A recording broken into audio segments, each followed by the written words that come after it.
El cine es un lenguaje muy vasto. Hablar de cine en general es muy vasto. Hay un cine, por ejemplo, desde el dibujo animado o el cine de marionetas y de muñecos, que ahí no se ve un set ni por broma, es un cine de mesa, de estudios, de dibujo, ¿no es cierto? Al cine de ficción con todas sus complejidades o el cine de aventuras, hay una distancia sideral. Por eso el cine es un lenguaje, y como el lenguaje se puede emplear para múltiples fines, también para dar noticias, para investigar temas o para profundizar algunos temas, y ahí estamos en el dominio del documental. Y lo que más se entiende por cine, cuando uno dice cine, todo el mundo se imagina que vamos a ver una película de ficción. Es decir, película de ficción es una película que cuenta una historia y la cuenta con actores. Cine es sinónimo de grandes actores y cine es sinónimo de la sala de cine. Pero estamos en plena revolución, porque las tecnologías nuevas, las tecnologías, el digital, todo eso ha transformado también el concepto de cine. Hoy muchas casas tienen pantallas de 3-4 metros. Piden una pizza el fin de semana y se quedan en casa, viendo como si fuera en el cine. Y además, hoy con una pequeña cámara completa, que te puede costar como mucho $2.500 o $3.000, como mucho, uno puede filmar con una calidad semejante al cine de celuloide. Entonces todo eso ha democratizado el cine y le permite a cualquiera realizar películas que luego pueden pasarse en las mismas salas donde se pasan películas de presupuesto millonario. Yo comencé en el año 2001, fin del 2001, el rodaje de lo que yo creía, en ese momento no sabía qué quería, pero empecé a rodar en la calle los acontecimientos que terminaron siendo el 19 y 20 de diciembre del 2001, pero con una camarita que me había costado $900 y con las baterías, no sé, $1.200. Eso fue luego, se transformó en Memoria del Saqueo, que es una película que circuló mucho y se pasó en muchísimos países, y recogió muchísimos premios. Y se daba en la misma sala que de pronto se daba una película de ficción, de aventuras, o de 70 milímetros, pantalla gigantesca. Memoria del Saqueo se estrenó mundialmente en el Festival de Berlín en una sala enorme, de 1.500 personas. Es decir, que hoy, en síntesis, la revolución tecnológica para captar imágenes y para grabar el sonido permite que uno solo pueda hacer un buen documental. Uno solo, dije. Por supuesto, mejor si son 2 o 3. Mi hijo acaba de terminar, mi hijo Juan Diego es director de cine. Acaba de terminar un documental muy bueno y de una enorme emoción, cuyo tema es el tema de la gran movilización que el año pasado hubo en torno al tema de la interrupción voluntaria del embarazo. Aquello fue una epopeya. Durante 15 días el Congreso estuvo rodeado de carpas y de bandas de música. Fue algo apoteósico aquello. Bueno, ese documental que él recogió todo eso, ese documental es la única película argentina que entró en la selección oficial del Festival de Cannes de este año, que va a ser en mayo. Pero lo filmó él solo. ¿Cómo lo filmó solo? Bueno, técnicamente sí, una pequeña cámara, muy pequeña, que parece una cámara de fotos, que es la Panasonic Lumix, que viene con un zoom Leica de excelentísima calidad, filma en 4K. Parece una cámara de fotos, que es muy interesante porque nadie se asusta. Ya cuando venís con un aparato grande, cine, me van a filmar o lo que sea. No, acá sacamos simplemente una foto y no, es una cámara de video. Y lo mismo que hicieron ustedes con este aparatito, los pequeños micrófonos. Bueno,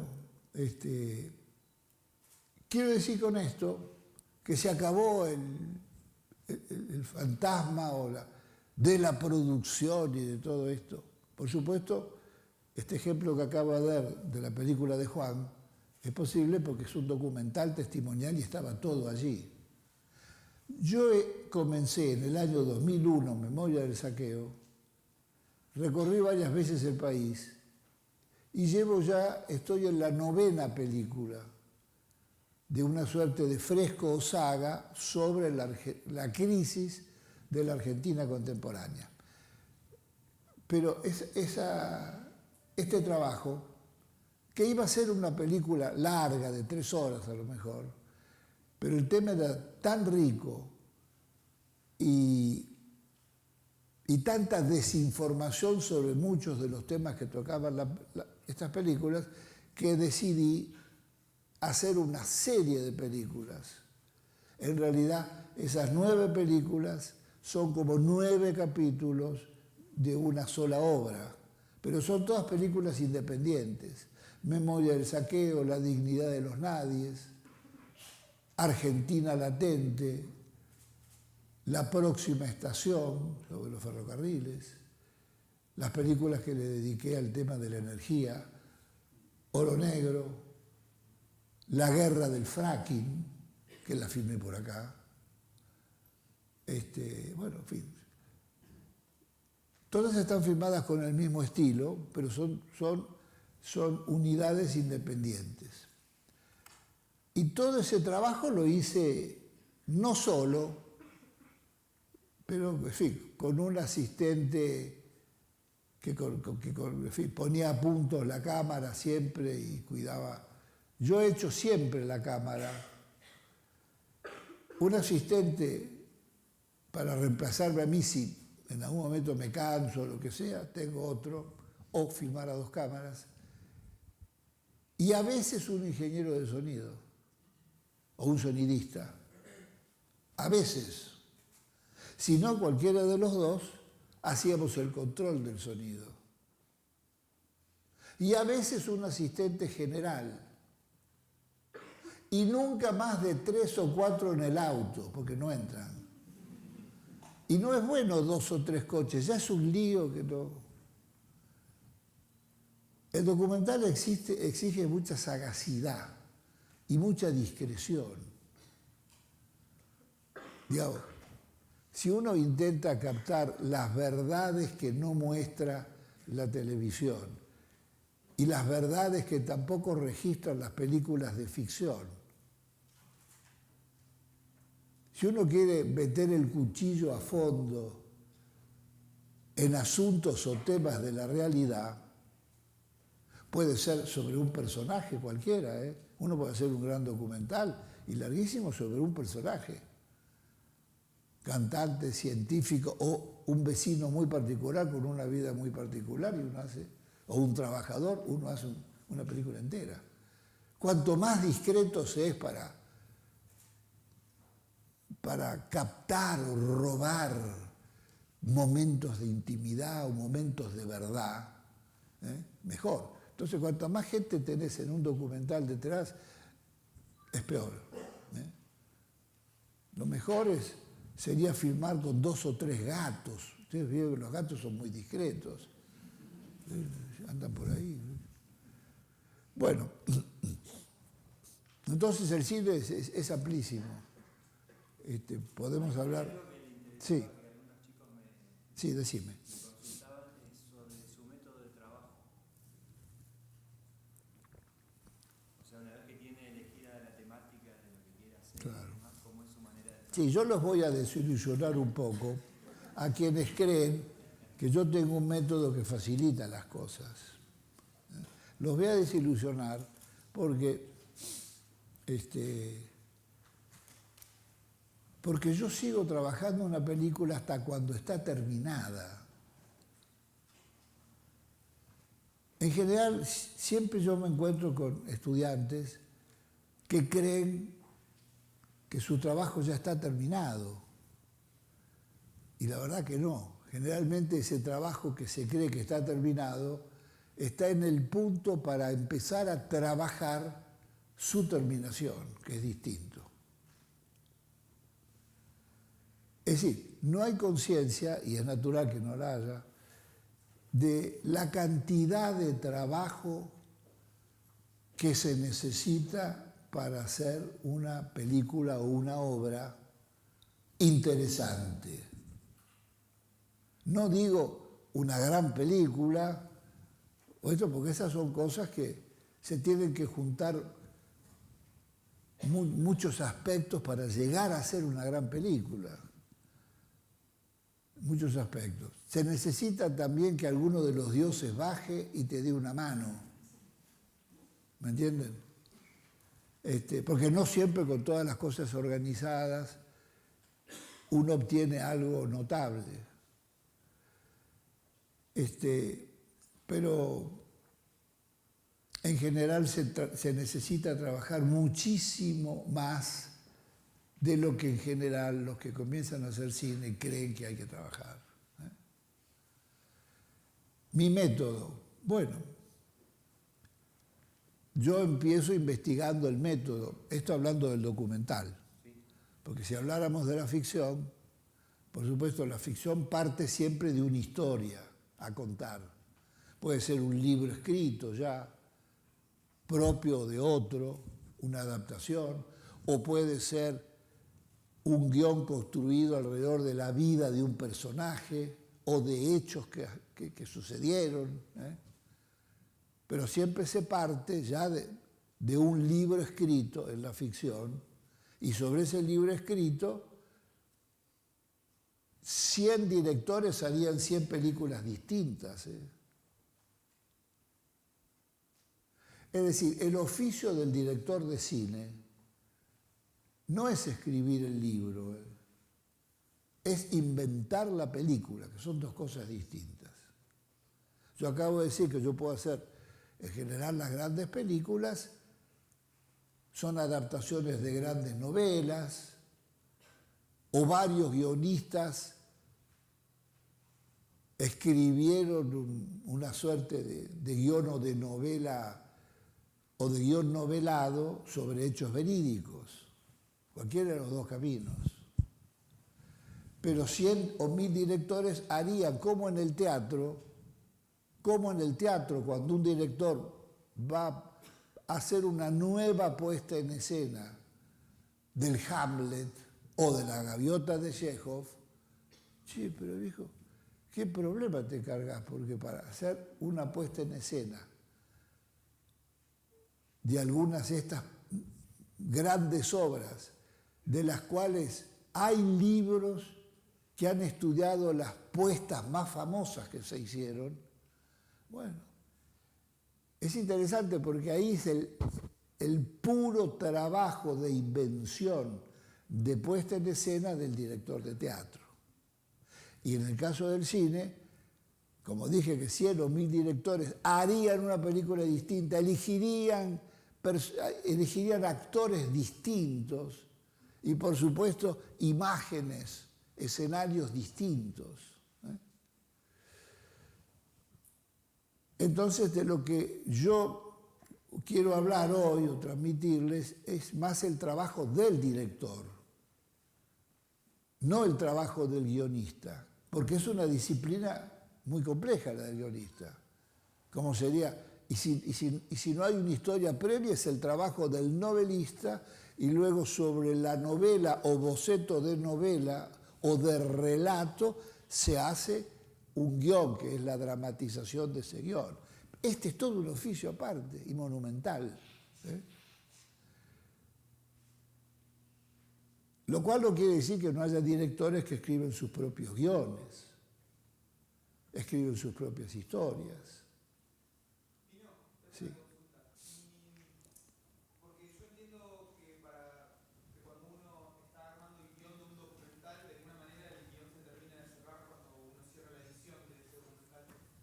Lo interesante para mí es saber si vos haces una escritura previa, una escaleta del documental que vas a preparar o directamente vas a filmar y a partir de lo que filmás. No.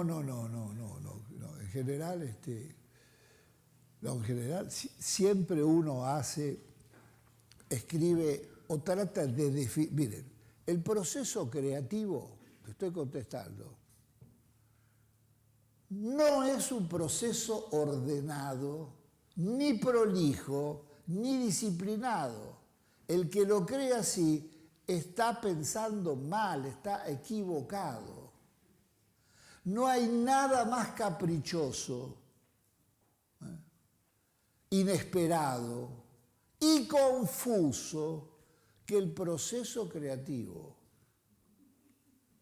El proceso creativo no es una línea recta. No, yo me levanto a las 8 de la mañana y voy a escribir hasta las 11 y a las 11... No, el proceso creativo es un viaje, anoten esa palabra, viaje. Es un viaje hacia lo inesperado, un viaje hacia lo que no existe o a veces a lo que existe pero muy disimulado y por lo tanto se ve poco y hay que tener astucia para verlo del otro lado o para darle confianza al personaje y que nos cuente lo que está callando. El proceso creativo es lo más desordenado que existe. No estoy diciendo que hay que ser desordenado.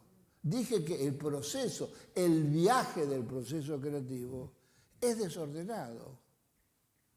¿Por qué? Bueno, hoy voy a escribir la secuencia número 8. Uno se siente a escribir. La verdad,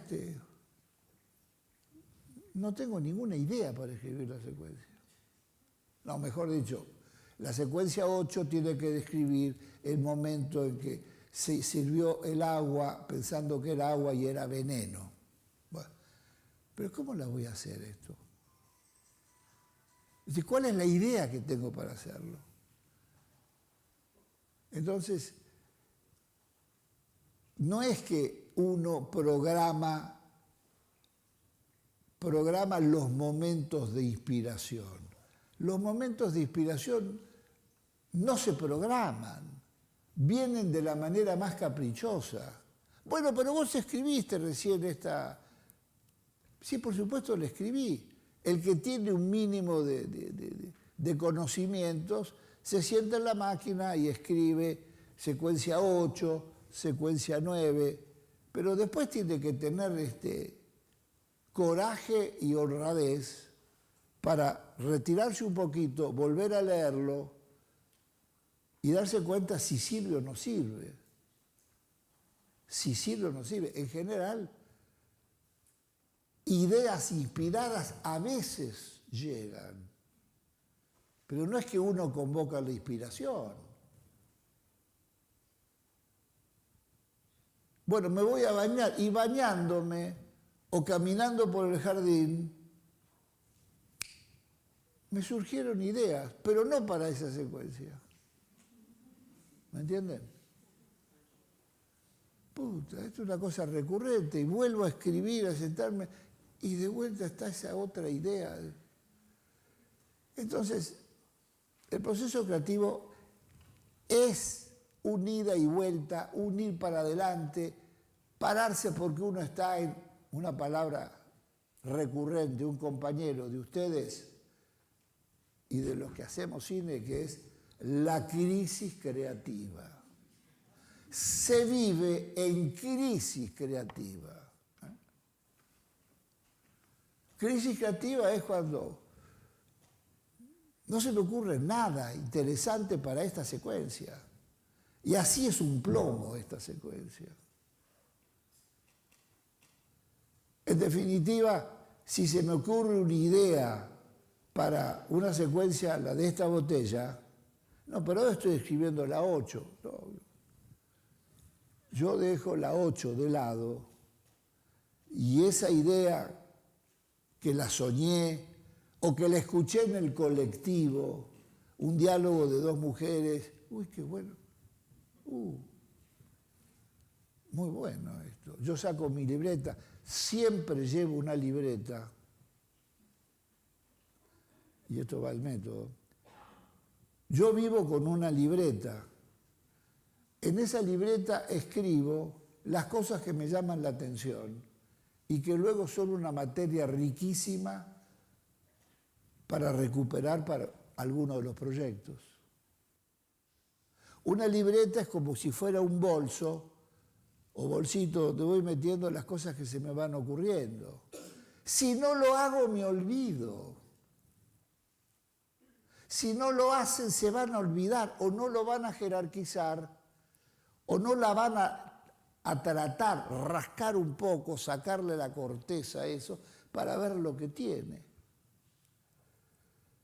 Entonces hay que anotar en ese bolso o en ese cuaderno y después lo tirás sobre la mesa y esta va para este proyecto, esta idea va para este otro. El primer paso para hacer una película, por supuesto, también para mí, es tratar de definir el tema. No siempre está todo claro el tema, ¿eh? A veces está claro, pero a veces no está claro porque se me junta este tema con este otro. Y eso se va a ir aclarando durante el proceso creativo. Por eso es bueno hablar de viaje. Uno, para hacer un viaje, tiene que sacar un boleto si lo hace en tren, ¿eh? Y tiene que saber hacia dónde quiere ir, hacia qué ciudad o provincia quiere ir. Pero muy difícil que pueda prever toda la peripecia del viaje, ¿eh? Entonces por algo se empieza. Yo empiezo escribiendo, agarro un lindo cuaderno, respeto al tema, le compro un buen cuaderno, ¿eh? Escribo y también su equivalente en la computadora. Voy escribiendo las ideas sueltas o las intenciones. Todo eso disperso, ¿eh? Pero a lo mejor durante 1, 2 o 3 semanas esa dispersión se fue aclarando porque se fue enriqueciendo de cosas. Acá sale una rama y de esta rama salieron 3, 4 otras ramas, como en la naturaleza, ¿eh? La técnica nuestra es ir ordenando el desorden y el caos en el que estamos. Ordenando el desorden, porque efectivamente hoy empecé a trabajar esto, pero también me paré y como tenía otra idea para esta otra secuencia, la respeté y no quise perder ese fugaz momento de inspiración y trabajé un poquitito esta otra secuencia. No hay que asustarse, no hay que asustarse. Lo peor es una cosa muy dogmática, muy sectaria. Empiezo por la 1, sigo por la 2. Por cierto que uno tiende, dije, a ordenar el desorden. Entonces yo hago mi estructura. Secuencia 1, 2, 3. Che, flaco, pero esa la vas a cambiar 68.000 veces. Bueno, de cualquier manera. Yo sé que la voy a cambiar 68.000 veces la estructura. Estoy hablando del documental, ¿eh? Hablo del documental. En ficción ya es más difícil cambiar el orden de las secuencias o de las escenas porque está pensado el relato y la sucesión de escenas. Pero el documental no. Los documentales son una sucesión de temas que debo desarrollar, que es distinto. Y que además me permite inventar mucho en el montaje, porque en el documental la real dirección de la película, la real composición de la película es en el montaje. Uno puede filmar en 3-4 semanas 50 horas de material, o 100 horas, pero es darle orden, elegirlo y montarlo y darle significación, te puede llevar varios meses. Sí. Usted ha hablado del documental y de la ficción. ¿Cuál es la relación, sobre todo del documental, con el cine ensayo? ¿Con el cine ensayo? Bueno, eso, por supuesto, el cine ensayo es una rama del documental. Las categorías, todo esto, así como ha evolucionado la técnica, también han evolucionado las categorías. Yo odio decir la palabra documental. ¿Qué quiere decir documental? No es nada documental. Cuando yo filmo, no respeto la realidad. Hago una selección de la realidad, que es distinto, pero mi subjetividad se impone sobre la realidad. A vos no te filmé acá porque me pareció más interesante, pero vos eras parte de la realidad y filmé esto. ¿Me entienden lo que digo? Entonces, es muy subjetivo todo. Documental, yo odio esa palabra documental. Es mucho más interesante decir, bueno, un cine de vocación testimonial. Son testimonios de la realidad. Pero también no es que uno está esperando que la araña o la hormiga salga de su cueva y se coma a esta otra. Puede ser, eso sí, a lo mejor es un documental, poca incidencia tenés en la vida de la araña. Dirigir películas sobre insectos es muy distinto que dirigir películas con grandes masas sociales, son dos cosas distintas. Si dirigís películas sobre las abejas, lo primero que tenés que cuidarte es que no te piquen ni te destrocen las abejas.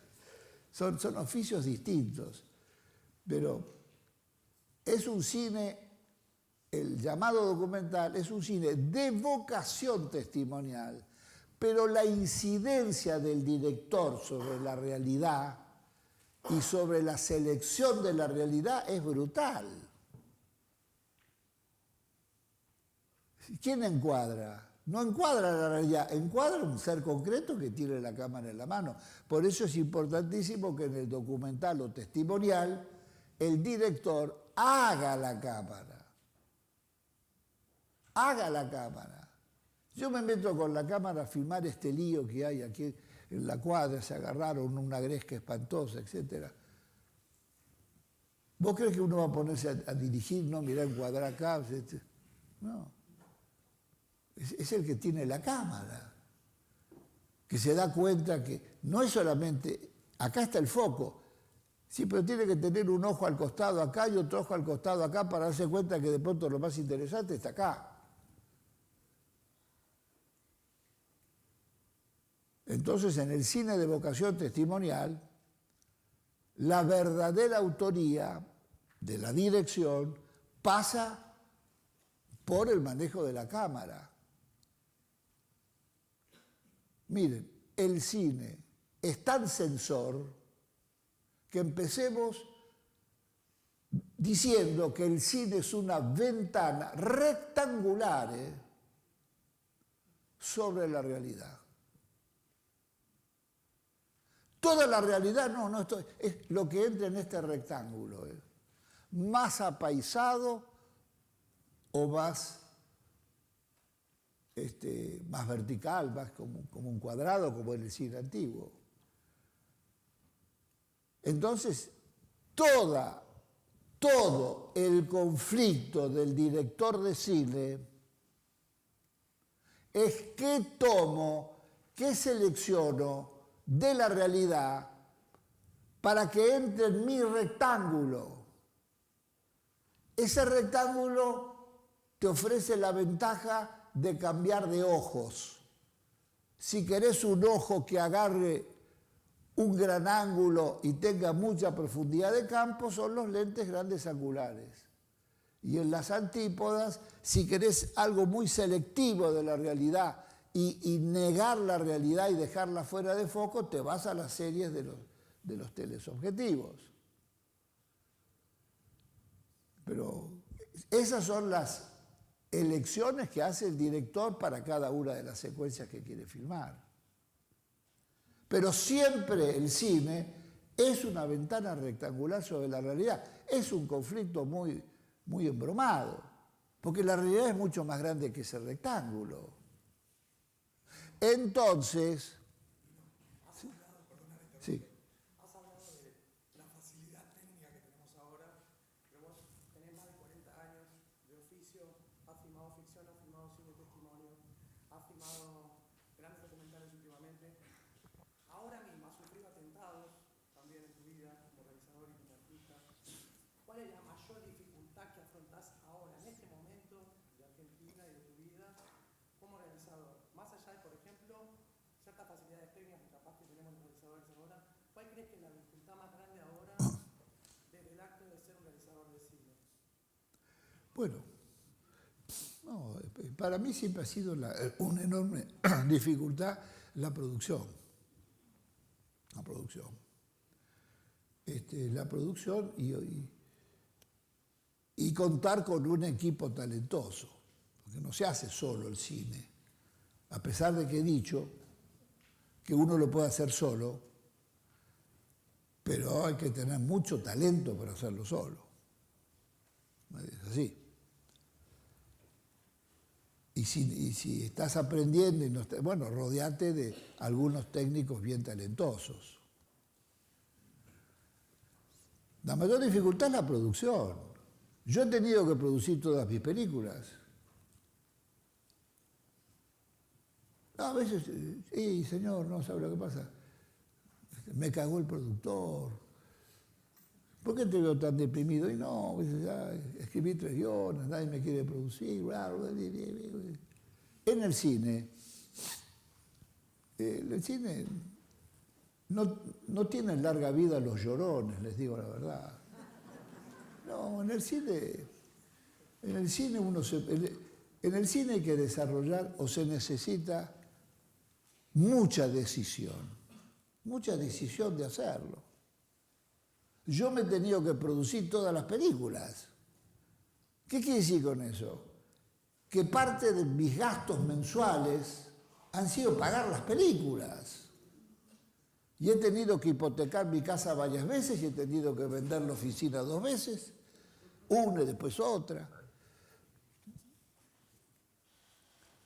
Es decir, si lo que estás haciendo es tu vida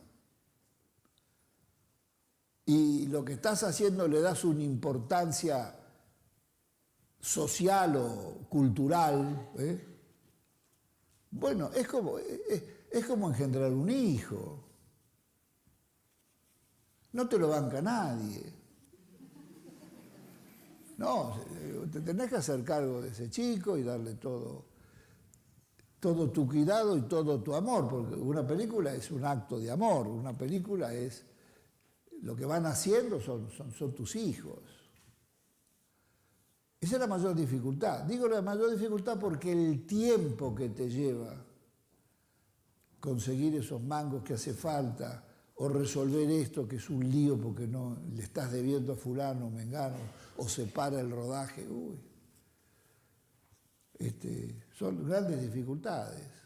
Mira, yo escribí 16 o 17 guiones que no pudieron filmarse, ¿me entiendes? Alguna idea de esos guiones me sirvió eran películas de ficción.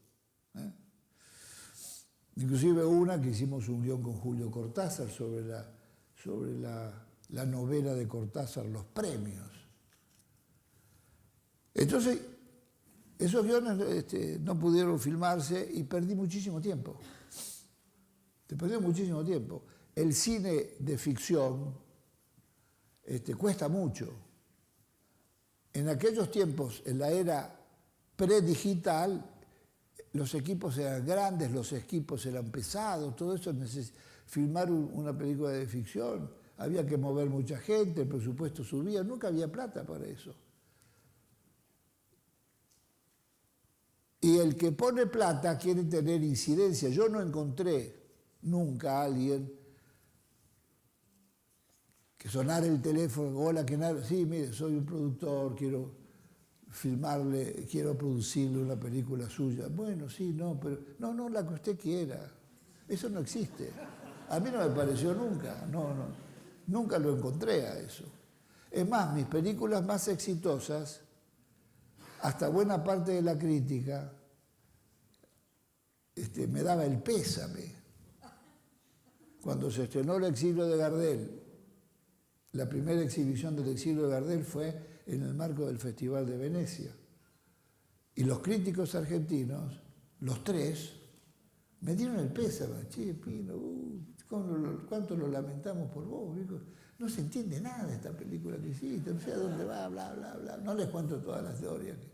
Bueno, entonces, la gran dificultad es esa. Lamentablemente,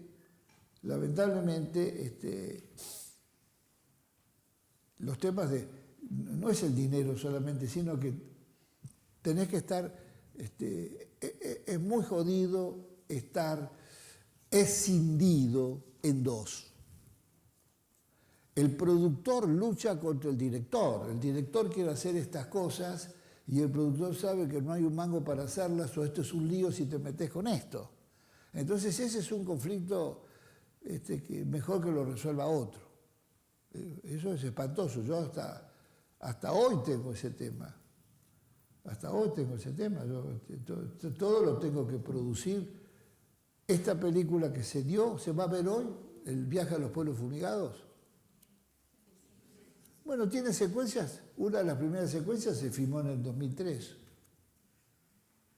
Y la fui guardando junto con otras que tenían que ver con este tema. Los transgénicos, etcétera, pero todas esas tardanzas, esos parates, todo eso, no tenés producción. Son películas hechas los fines de semana o cuando llegan las vacaciones. Cuando llegan las vacaciones, se van a la playa los senadores. Yo soy senador actualmente. Durante 2 meses no encontrás a ninguno. Y yo me hago la fiesta de filmar algún proyecto documental con 1 o 2 colaboradores, no más. A nivel de diversión personal, porque no solamente es dificilísimo que aparezca dinero, el único que aparece es el dinero del instituto y lo cobrás cuando el instituto quiere.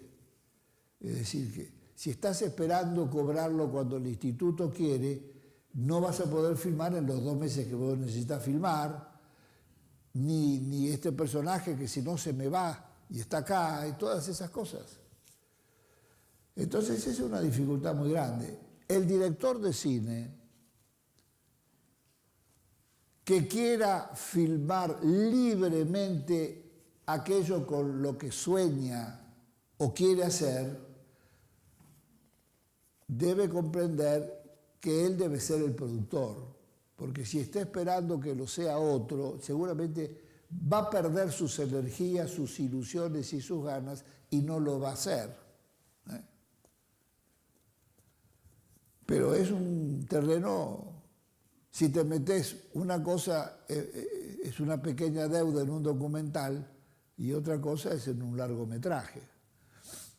Yo padecí 2 infartos por productor de cine, de mis propias películas. Y no filmé más ficción, la última fue en el año La Nube, año 97-98, por no tener productor. Y La Nube terminé con un infarto. Entonces, pero tengo mucha necesidad y ganas de hacer alguna ficción. pero no tengo productor. ¿Me entiende cómo es el asunto? Sí. Una pregunta. Primero, bienvenida. Sabes que te quiero mucho. Soy Mara Robera. Vine de Neuquén. Vengo a verte.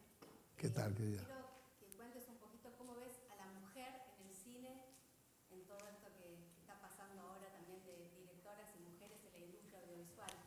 Desde que empezaste, bueno, muchos años, ahora, ¿no? ¿A cómo sentís a la mujer en la industria del cine? Gracias. No, en el cine argentino están haciendo un aporte importantísimo. Ha surgido toda una generación de chicas directoras. Basta ver las escuelas de cine. Las escuelas de cine están empardando parejo los muchachos con las chicas. Y no solamente directoras, hay fotógrafas, hay montadoras, hay de todo. Y por supuesto que es un aporte sustancial porque la mirada del hombre no es igual que la mirada de la mujer. Entonces ya que nos faltara la mitad de las miradas es muy limitado. No, es muy bueno eso. Termino un concepto por esto de la... Hay que hacer siempre una estructura, siempre. Aún en la ficción. Escena tal donde el ladrón viene, abre la caja y escapa. Escena tal donde se le pincha un neumático y lo están por alcanzar. En fin. En el documental son los temas. Secuencia del frigorífico. Bueno, quiero rescatar del frigorífico estas cosas, pero hasta que no vas y lo filmás, no podés describir más. Entonces, el frigorífico, X, 1, 2, 3, 4, son todas las que son necesarias. Siempre hay que hacer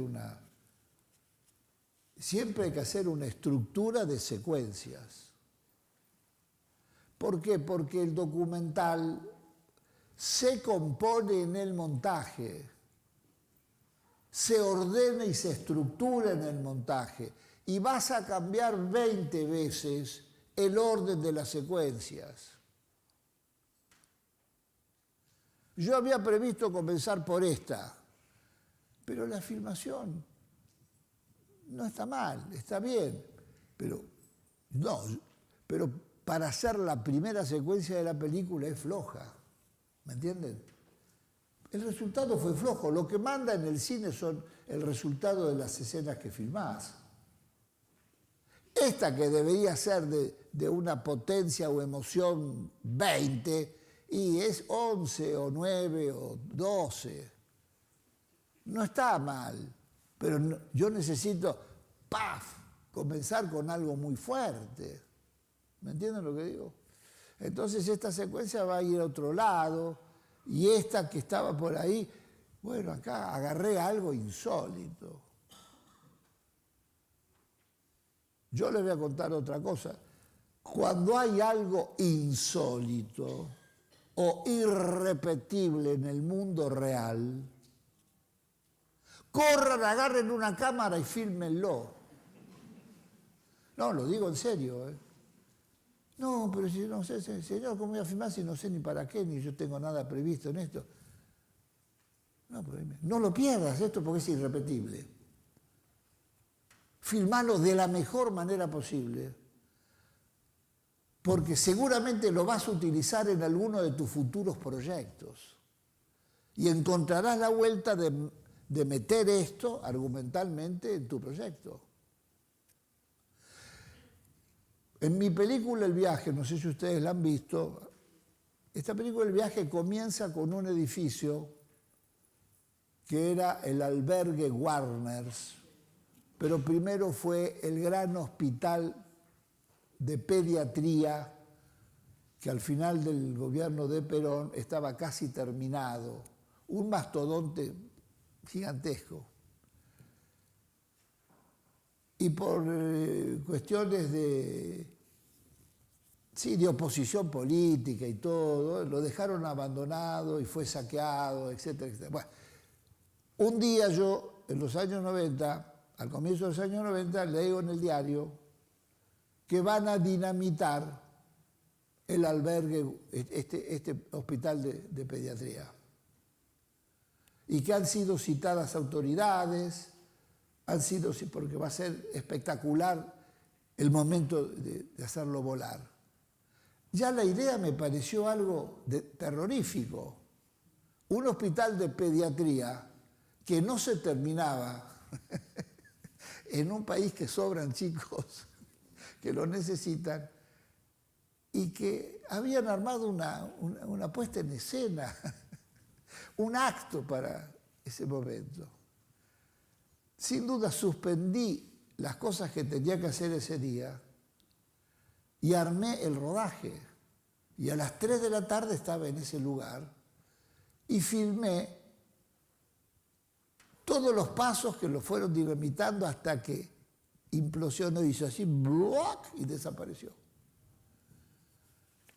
Excelente filmación, pero ¿para qué lo haces? Este es un tesoro, no sé si otro lo habrá filmado mejor que yo. Lo guardé. Años después, filmo el viaje y me faltaba una secuencia inicial impactante. Y me di cuenta que este hospital que se hundía era una metáfora extraordinaria del mundo decadente y corrupto de los años 90 en Argentina y América Latina, que se derrumbaba y explotaba. Y así fue que lo probé y fue el día más feliz de mi vida porque yo sabía que tenía una secuencia extraordinaria. Dice, pero ¿qué es lo que vas a hacer en un lugar, en una ventana de un escenario de Ushuaia, que se transcurre esta película al comienzo en Ushuaia? Voy a colocar a los dos protagonistas, el protagonista junto con Fito Páez, mirando esa explosión detrás del gran ventanal del colegio donde estudian estos. Pero bueno, la filmaste en Ushuaia, no, pero eso es otra cosa. Me di cuenta que además, poniendo un espejo y doble imprimiendo en cash contra cash las aguas de un lago medio helado, en las aguas se reflejaba el hotel por el espejo y eso fue extraordinario. Nadie dudó que eso no era Ushuaia. ¿Me entienden? Pero el ejemplo es que las cosas excepcionales hay que filmarlas y hay que guardarlas. Porque una película, muchachos, una película debe ser la suma de escenas o secuencias excepcionales. Esa sería la película de Dios, ¿no es cierto? Pero nuestro objetivo es tener secuencias importantes. Una película no puede empezar así y ir para abajo. Una película tiene que tener lo que se llama la curva de crecimiento, la progresión de crecimiento dramático. Es como una sinfonía o una obra sinfónico-coral.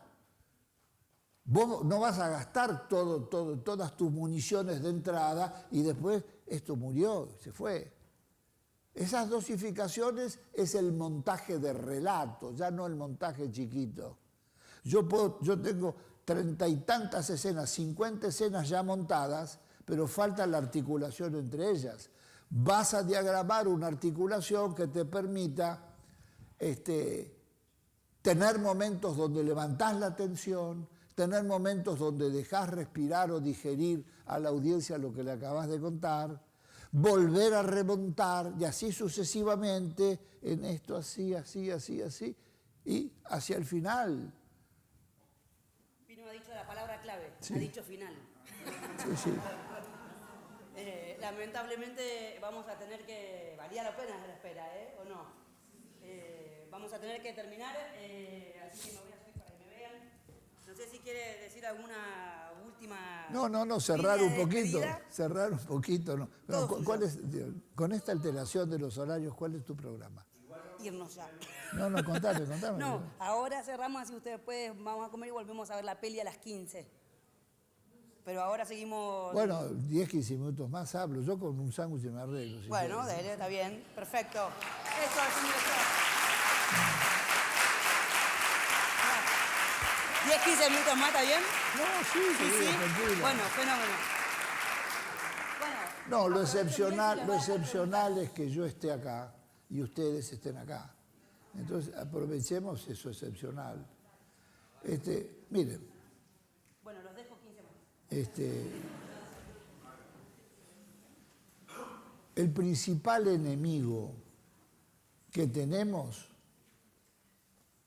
también en el cine es el no se puede o la pereza, uy, esto no, es difícil esto. Ese es el enemigo. Nosotros vivimos acompañados por dos personajes. Un personaje te tira para adelante siempre. Uy, metete, que esto va a ser fabuloso, ¿no? Entonces, vengamos y filmemos lo otro. Y el otro, no, boludo, ¿qué vas a hacer esto? No te puedes salir porque te falta esto, otro. ¿Me entiendes? Esa lucha está en nosotros. Esa lucha está en nosotros.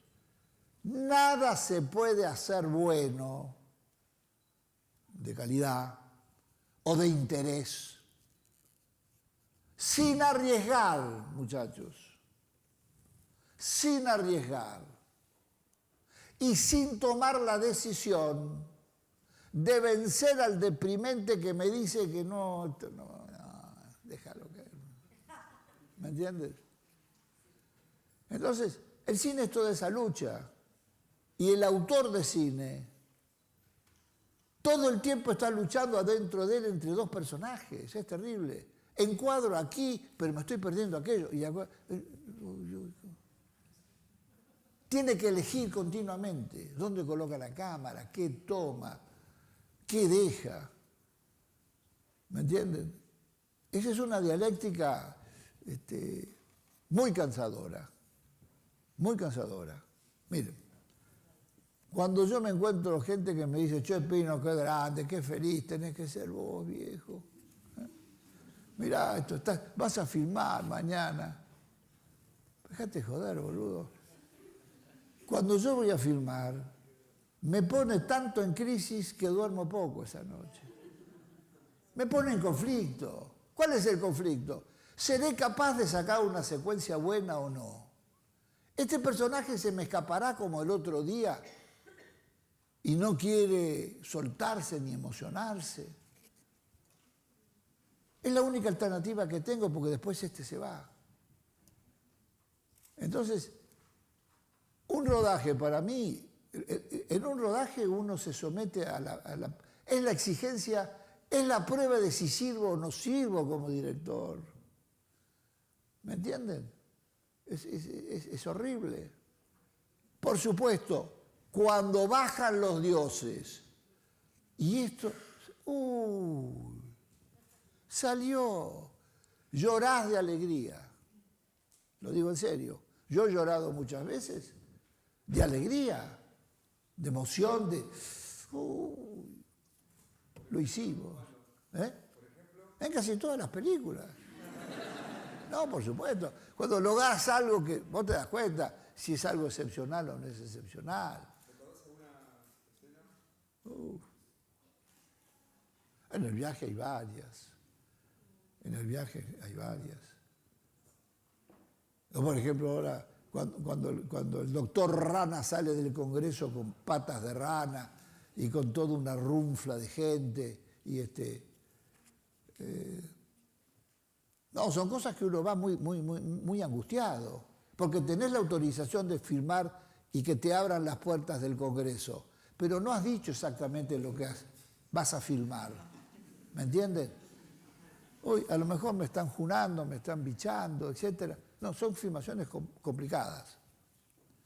Son filmaciones muy complicadas. Y bueno, aquello fue magnífico, todavía se recuerda esa secuencia. O secuencias donde el actor hace una catarsis y saca todo lo que esperabas que tenía que sacar. No hay nada más delicado y frágil como si fuera el cristal más frágil que el actor, la actriz. Y además es quien sirve, quien sufre y padece todos los problemas de la producción y las incapacidades de la producción. La hicieron venir a las 7 de la mañana porque a las 8 filmaba y a las 8 ya está maquillada. Y bueno, se demora un poquitito, se hacen las 9, ya no sabe la actriz de angustia qué comerse. Y a las 11, 11:30 de la mañana está agotada esa persona que había preparado su emoción para las 8, 8:30. Yo estudié mucho teatro, yo hice la Escuela Nacional de Teatro y además he seguido cursos con grandes directores de teatro, inclusive con Strasberg cuando vino a Buenos Aires. Entonces, y Pavlovsky, digamos, no se puede dirigir una orquesta sinfónica sin saber o sin haber tenido en tus manos cada uno de los instrumentos. ¿Me entienden? No se puede, no se puede. Vos tenés que saber el registro, el no registro, lo que puede o no puede. Fíjate. No, vos no me mirés así porque estás un cuarto de tono abajo. Yo, señor, vos. A ver, cierto, ¿me entienden? Entonces, si vos no sabés, no dirigís la orquesta. Cada uno va por su lado y hace lo que quiere. Entonces, volviendo al tema de, miren, lo más importante a saber es que la obra rara vez tiene fin. Siempre se puede perfeccionar. ¿La terminaste? Sí. ¿Qué terminaste, boludo? Bien. Esto es muy desprolijo, no muestres esto. En general, cuando se estudia, no hay conciencia de la cantidad de trabajo que hay que meter para hacer algo bueno, una escena buena y una película buena. Muchísimo trabajo. Y como todo al final se hace a las apuradas, porque te dieron fecha de estreno y llegás así, bueno, después, 6 meses después o 1 año después, que te distanciaste de la obra, la ves. Porque el principal enemigo de la obra es el propio director y el montador. El propio director autor, porque concibió la escena y después la localizó los escenarios y la filmó, conoce hasta el último fotograma. Igual le pasa al montador. A los 3 o 4 meses de estar montando la película, ninguno de los dos ve nada. Está esperando el fotograma que viene, conoce todo. No puede salir de sí mismo. No sé si es claro lo que estoy diciendo. Ha hecho su película. Entonces después, toda película hay que chequearla. Ninguna película importante se termina sin chequeo, o no importante. Hacer varios, con distintos públicos. ¿Para qué sirve? Y para darte cuenta cuánto golpean o cuánto aburren estas secuencias que tanto defendiste. ¿Me entiendes lo que digo? Y aparece un pibe así que dice, pero ¿el asesino cuál es, viejo?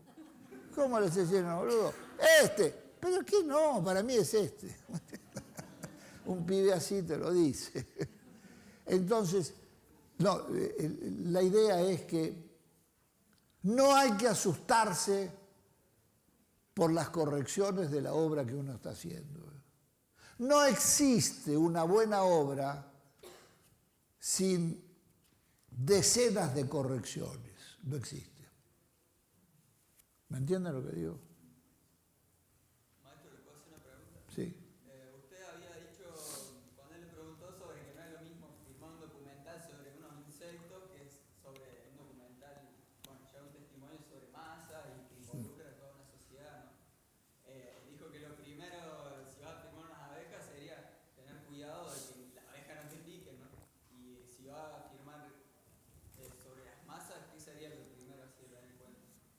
No, bueno, habría que precisar mejor que si está filmando algo que está prohibido ser filmado, o si está filmando las masas y no está nada prohibido y los obreros te aplauden cuando llegas, son todas cosas distintas.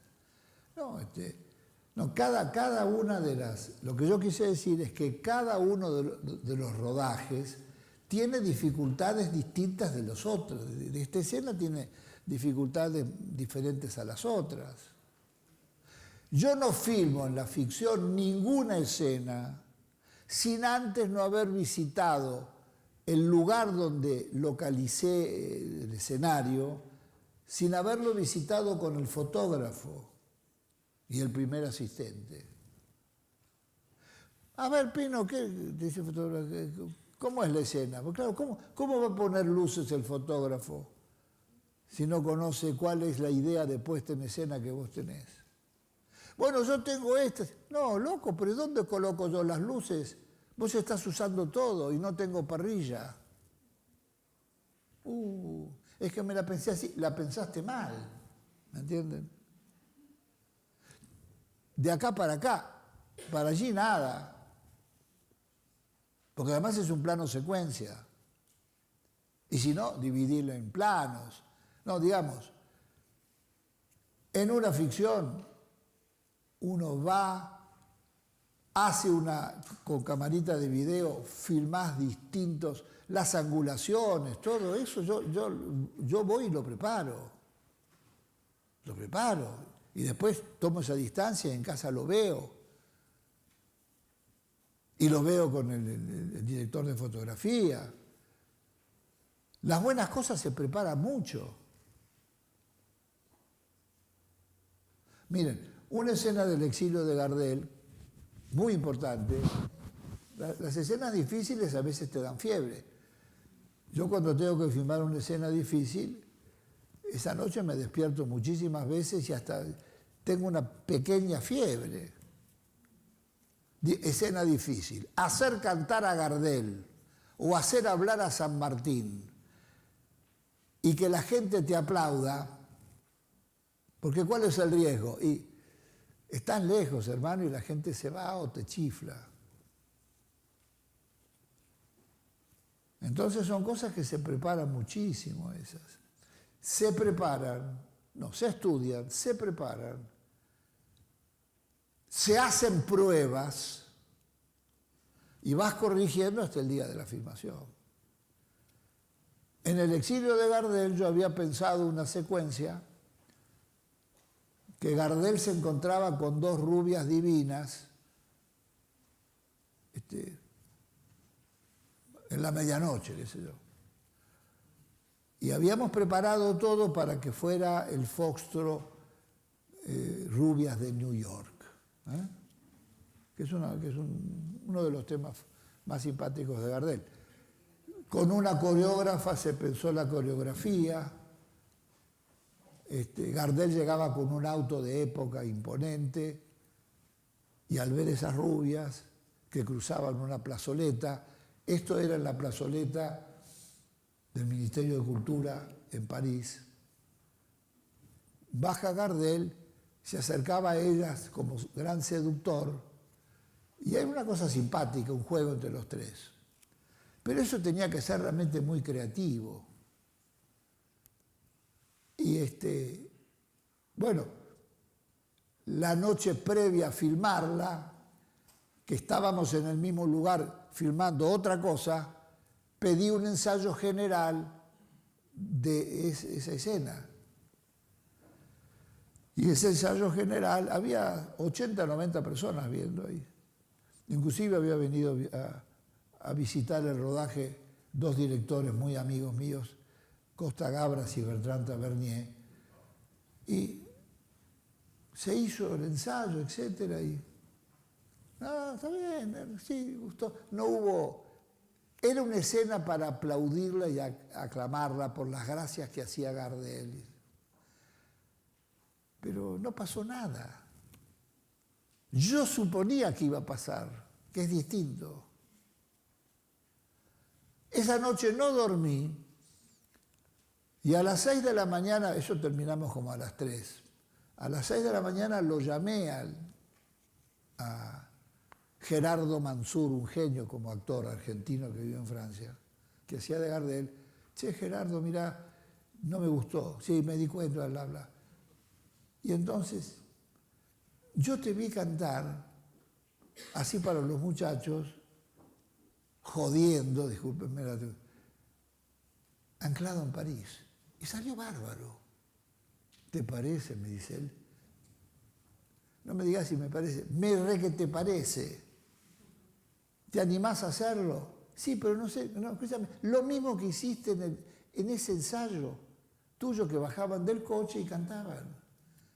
Es decir, aquello complejo no sirvió nada, costó una fortuna y no sirvió. Y sirvió algo que tenía mucha verdad. Y el protagonista también era la luz. No, la dificultad de hacer cantar a Gardel es que vos ves que no es Gardel. Entonces hay que disimular a Gardel. Y por supuesto, esa puesta en escena era en la niebla. Y la niebla, con un juego de ventiladores, iba y venía, y ellos estaban en contraluz. Todas son picardías de la puesta en escena y de la iluminación. Entonces, en detalle no veías el rostro. Estábamos lejos para hacer un plano general, no era un primer plano. Y era Gardel. Y esa escena siempre es aplaudida, siempre es aplaudida. Tiene una enorme emoción y te parece que Gardel está cantando. Pero a último momento cambié todo.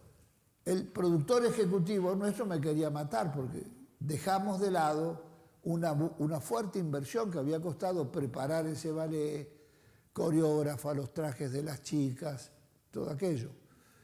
Pero lo peor es tener una secuencia que te arruine la película. Y si te arruina la película, la tiraste a la basura y te faltó algo. Previendo eso, era mejor el cambio que hicimos y eso salió muy bueno. Termino diciendo que el camino determinado de una obra es largo. Los que creen que ya esto está terminado se equivocan. Recién podemos empezar a trabajar. Y eso me pasa a mí en las escuelas de cine cuando muchachos me traen algo. ¿Está listo? No. ¿Y cuáles son las alternativas que tenés? Sea en el guión o sea en ese rodaje de prueba. No, no hice, señor, porque esto es muy bueno. No se puede trabajar un guión sin tener por lo menos 3 alternativas, queridos amigos. ¿Me escucha lo que dije? 3 peripecias alternativas. 3 puestas en escena alternativas. Déjamelas ver. Y las analizamos. Hay que multiplicar las ideas. No hay nada más traidor y vengativo que un rodaje. Nadie puede prever cómo se va a sentir la protagonista el día 17 o 35 de rodaje. ¿Me entienden lo que digo? Vos tenés que tener una alternativa. Alternativa como plan de rodaje o alternativa a la escena que soñaste, pero no se va a poder hacer. A mí me pasó en El exilio de Gardel que la principal escena de la protagonista, Marie Laforêt, era sentada en un sillón, hacía una catarsis hablando por teléfono con su madre, me quiero ir. Era una chica de 10 años que le decía a la mamá. Pero tenía que ser una escena bermaniana, sin cortes. Y cuando tuvimos que empezar a rodar, Marie me llamó y me dijo que no la podía hacer. No la voy a hacer, no la puedo hacer. Estoy lejos de esto. Bueno, tomemos una aspirina, un café, que yo, media hora después lo mismo. Y no salió esa escena, pero zafamos, cambiando todo. Pero ese plan alternativo lo tenía. Marie la puso en un rincón, de espaldas a cámara, sentada en el piso, en la posición más infantil posible, hablando por teléfono, llorando con la madre. No, pero no estaba llorando, yo sé que no estaba llorando, hizo la mímica que lloraba. En el doblaje se hizo todo el resto, porque todo era off. Tampoco hay una buena escena, nunca hay una buena escena, si vos no tenés una buena situación, es decir, una buena trama dramática de la escena del libro. 2, una buena actriz que sea capaz de interpretarla. 3, la imagen. La imagen. La imagen tiene que ser la estructura que refleja el drama. No es un fondo. La televisión hace diálogos con un fondo atrás. Nosotros nos tenemos que diferenciar de lo que es la televisión. La televisión es siempre una cámara que sigue un diálogo, una información o un diálogo, y atrás es el fondo. En el cine las imágenes tienen que ser estructurales, tienen que contener el drama. Y ese departamento donde pasaba la escena que acabo de decir, tenía todo ese clima. Entonces, la situación, bueno, no pudo ser exactamente esa, pero tenía una alternativa. Tenía una actriz que lo hizo bien aquello, aunque no era lo que habíamos pensado, pero la fuerza estaba en la situación dramática y en la luz que Félix Monti había preparado y el decorado que teníamos. Es decir, el camino de corrección no termina nunca. Cuando yo termino el rodaje, reservo siempre una semana o 2 o 3 días en el presupuesto de retomas. Retomas. ¿Cómo retomas? Sí, cosas que me salieron mal y las quiero repetir. ¿No ves que me salieron mal? Suerte que me doy cuenta antes de terminar la película. Yo estoy terminando ahora una película sobre el proceso creativo, que es un poco la cocina de cómo hacemos las cosas. Y allí el pintor, es una película donde 3 amigos, somos amigos desde que teníamos 25 años, ahora somos octogenarios, todos más de 80, el pintor Luis Felipe Noé, Tato Pavlovsky, pobrecito que murió hace 3 años, y yo. Y hablamos de los distintos procesos, pero lo interesante es que Noé contó una anécdota muy interesante, que estando en el Museo de los Impresionistas en París, en la sala Bonnard, vio que de pronto un hombre sacaba una paleta chiquita de pintor y retocaba o pintaba arriba de uno de los cuadros de Bonnard. Salió corriendo a buscar al guardia. Acá hay un loco. Está, mire. No, tranquilo. Tiene autorización del director, es Bonnard. Bueno, dejamos acá.